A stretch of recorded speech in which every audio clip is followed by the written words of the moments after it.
Here we have number 3. It asks us to find the vertex of the quadratic function in vertex form. Just to remind you what the quadratic function is, it follows the format of this. F of x is equal to this a value, parentheses x minus h, and then we close the parentheses squared plus a k value.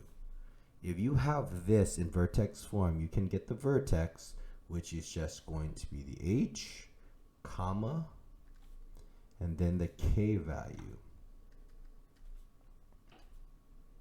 That's the vertex right here. So let's use this equation right here to help us find each piece.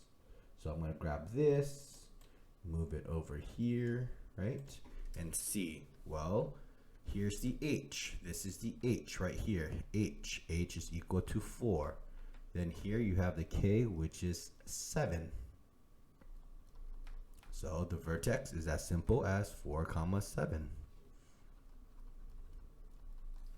Let's look at B. Notice this is in addition, so it's the opposite of that. Okay, so it's h is equal to -3. The reason why it's opposite is because there's a negative here in the equation, x minus h.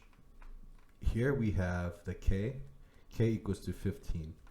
So the vertex, it is going to be defined by -3, 15. Here we have the h is equal to 3. Here's the k, which is equal to -9. And the vertex, it is going to be defined by 3, 9. Last one, here we have a plus 10, so understand h is equal to -10. And then the k here is going to be 2. Therefore, the vertex, it is going to be the point -10, 2.